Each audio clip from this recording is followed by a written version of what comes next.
Hujambo na karibu kwenye Albashir TV. Mimi ni Ibrahim Jodia, na hapa tunakupatia uchambuzi wa kina kuhusiana na masuala ya kimataifa. Na leo hii ndani ya Albashir TV tutazungumzia kuhusu swala la bei ya mafuta kupanda. Hivi sasa tayari bei ya mafuta iko juu na imedororesha uchumi katika mataifa mengi, lakini bei hii inatarajiwa kupanda juu zaidi. Sasa tutazungumzia kuhusu sababu gani zinapandisha bei hiyo na athari yake. Sababu ni nyingi. Tuanze na swala la mlango bahari wa Hormuz. Mlango bahari wa Hormuz ni sehemu muhimu sana katika usambazaji wa nishati duniani. Tukiangalia mlango bahari wa Hormuz inasafirisha 20% ya nishati na pia ile gesi asilia duniani kote. Na mlango ule umefungwa tangu tarehe 28 wakati wa mzozo huo wa Marekani ulipoanza, baada ya Marekani na Israel kuanzisha operesheni ya Epic Fury kwenda kuishambulia Iran, na hapo walifanikiwa kumuua kiongozi wa Iran. Na sasa toka wakati huo Iran imekuwa ikiingia kwenye vita na migogoro na Marekani, na watu wengi wanatarajia kwamba vita hivi huenda vikaisha mapema, lakini sidhani kama vita hivi vitaisha mapema, sababu tukiangalia pia mzozo huu watu wamejaribu kuingilia kati na kujaribu kumaliza kwa haraka. Mazungumzo yamekuwa kule Islamabad, Pakistan, lakini kila wakati yanafeli sana, na nadhani kitu kinachosababisha kufeli ni zile terms zinazowekwa pale.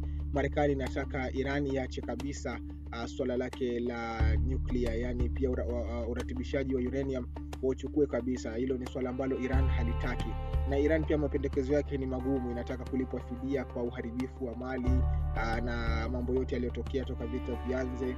Marekani haitaki hilo. Sasa swala kubwa nadhani hapa ni hili swala la nuclear. Marekani haitaki kabisa Iran iwe na mpango huo wa nuclear.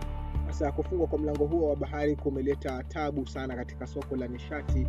Mafuta imekuwa ni kitu kigumu sana kupatikana, na pia tukiangalia vita hivi vimeanza kulenga miundombinu ya nishati katika mataifa tofauti. Kwa mfano kama vile Oman, Qatar, Saudi Arabia. Kuna baadhi ya mambo ambayo yanatokea, tunaona kwamba makombora ya Iran yanapiga vituo vya nishati vilivyomo kule. Sasa hii hali inasababisha mafuta kupanda zaidi, sababu wanapopiga miundombinu ya nishati wanaleta uhaba wa haya mafuta yanakuwa yamelipuliwa, hayapatikani kwa urahisi. Hilo pia ni jambo ambalo linasababisha mafuta yanapanda zaidi. Swala lingine hapa tata ni kuhusu Marekani.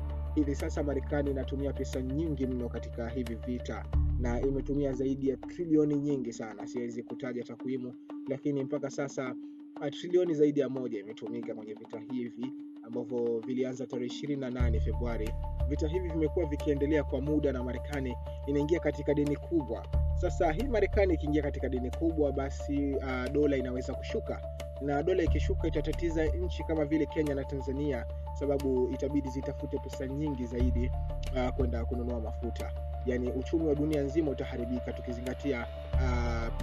tukizingatia dunia nzima bado inatumia petrodola kwenye kununua mafuta. Lazima uwe na dola ndio ununue mafuta. Sasa ikiwa dola itayumba, basi kutakuwa na shida kwenye nishati, sababu mataifa itabidi yatafute pesa nyingi ili kununua mafuta na nishati kwenye nchi zao. Na pia Marekani isipochunga, huu ndio unaweza kuwa mwisho wa hii petrodola, sababu vita vikianza tuliona Iran ikisisitiza kwamba watu wanunue mafuta kupitia yuan, ile sarafu ya China, lakini Marekani sidhani kama itaruhusu jambo hilo, sababu jambo la petrodola ndilo ambalo linaiweka Marekani juu kabisa, sababu nchi zote duniani zinategemea pesa ya Marekani, ile US dollar, ili kununua nishati mahali kokote, hasa mafuta ya petroli na diesel na kila kitu. Lazima uwe na dola ndio uweze kununua mafuta hayo.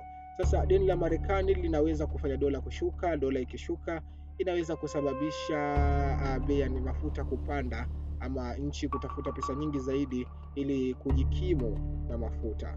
Swala lingine hapa tata ambalo inafaa pia tulizungumzie ni swala la vita vya Ukraine na Urusi. Urusi hapa ni mchezaji mkubwa sana katika hili swala la mafuta, nishati na mbolea. Na sasa Urusi inaingiliana vipi hapa? Mataifa mengi yameigeukia Urusi kwenda kununua mafuta baada ya vita vya Mashariki ya Kati na ule mlango bahari wa Hormuz kufungwa. Sasa mataifa mengi yanaiangalia Urusi, lakini Urusi nayo inatengeza pesa nyingi sana kwenye hivi vita, kwa sababu mwezi uliopita Urusi ilitengeza takriban euro bilioni 90 kwa mwezi mmoja tu kwa uuzaji wa mafuta. Urusi inatengeza pesa nyingi kwa sasa. Hiyo ni kama mshindi wa hivi vita. Kadri vita vinavyoendelea katika Mashariki ya Kati, Urusi inakusanya kitita kikubwa sana cha pesa, na Ukraine pale hataki Urusi achukue pesa kama hiyo, sababu Urusi anapokuwa na utajiri mkubwa, basi Ukraine ndiyo inayoumia na washirika wake, sababu Urusi inapata fursa ya kununua drone vizuri kutoka kwa Iran, drone za Shahid. Wanaweza kuzinunua kwa bei rahisi, bado wanaweza kusupport wenzao kule kando wa Iran, wanaweza kusapotiwa na Urusi kwenye silaha, sababu pesa ipo. Sasa kitu anachokifanya Ukraine naye ameamua kupiga miundombinu ya nishati kule Russia ama Urusi. Vituo